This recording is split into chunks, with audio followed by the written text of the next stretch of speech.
శర్మ యచ్చతు వేదమనోక్షత్వర్యమా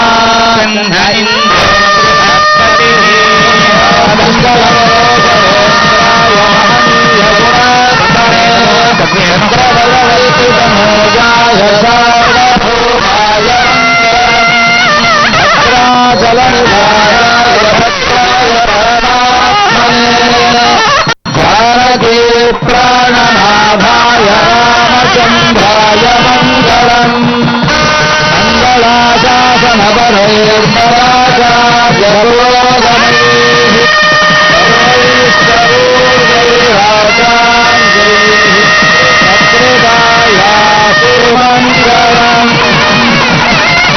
రామచంద్ర భగవాన్ key Sita మాతా key లక్ష్మణ స్వామి key Rama భక్త Hanuman key సమస్త భక్త బృంద key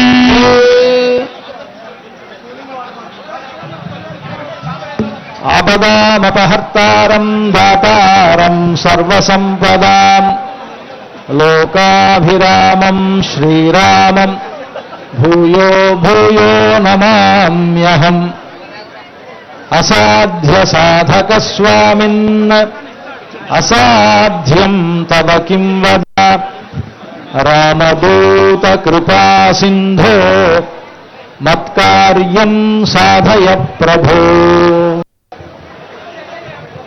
భగవద్బంధువులారా, మన భద్రాచల దివ్యక్షేత్రంలో ఈ శ్రీరామ నవమి పర్వదినాన వైభవపేతంగా కళ్యాణోత్సవం ప్రారంభం కానున్నది. కళ్యాణ మండపంలో సీతాలక్ష్మణ సహితుడైనటువంటి శ్రీ రామచంద్రమూర్తి గారు బంగారు సింహాసనంపై కొలువుతీరి ఉన్నారు. కళ్యాణోత్సవానికి పూర్వరంగంగా జరపవలసినటువంటి శాంతి కార్యక్రమం, విశ్వక్సేన పూజ మొదలైనటువంటి కార్యక్రమాలను జరిపించడానికై అర్చక స్వాములు స్వామివారి దగ్గర వేంచేసి ఉన్నారు.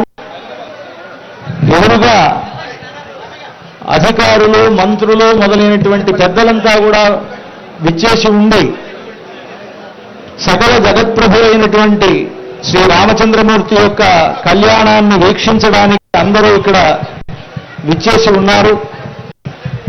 ప్రశాంతంగా ఉండి ఆశాంతం ఈ కళ్యాణోత్సవాన్ని భక్తులంతా తిలకించవలసిందిగా అందరికీ విజ్ఞప్తి చేస్తూ ఉన్నాం.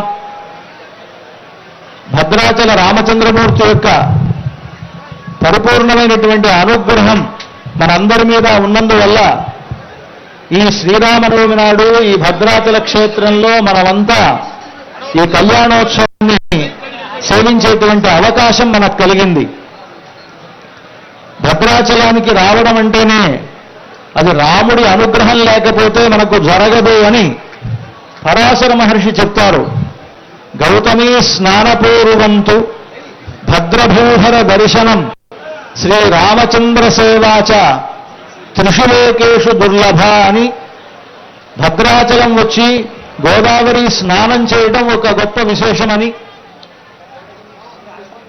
భద్రభూధర దర్శనం భద్రాచలానికి చేసి భద్రాచల రాముని యొక్క సేవలో పాల్గొనడం మరొక విశేషము అని, శ్రీ రామచంద్ర సేవాచ అని ఆ రామచంద్రమూర్తిని కన్నులారా చూచి ఆ స్వామి యొక్క కనుసంగంలో నడుస్తూ ఆయన యొక్క అనుజ్ఞను పాటిస్తూ చక్కగా ప్రశాంతంగా వేచి ఉండడం, అది కూడా త్రిషులోకేషు దుర్లభ, మూడు లోకములలో దేవతలకు కూడా దుర్లభమైనటువంటిది.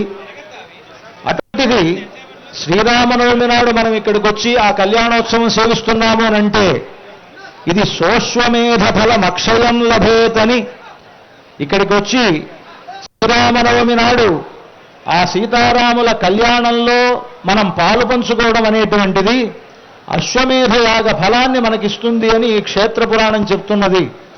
అటువంటి ఒక గొప్ప కళ్యాణ క్రతువులో, అశ్వమేధ యాగ ఫలాన్ని ఇచ్చేటువంటి క్రతువులో మనమంతా కూడా ఇక్కడ పాలు పంచుకుంటూ ఉన్నాం. అర్చక స్వాములు ఈ కళ్యాణోత్సవ ప్రక్రియను ప్రారంభిస్తారు.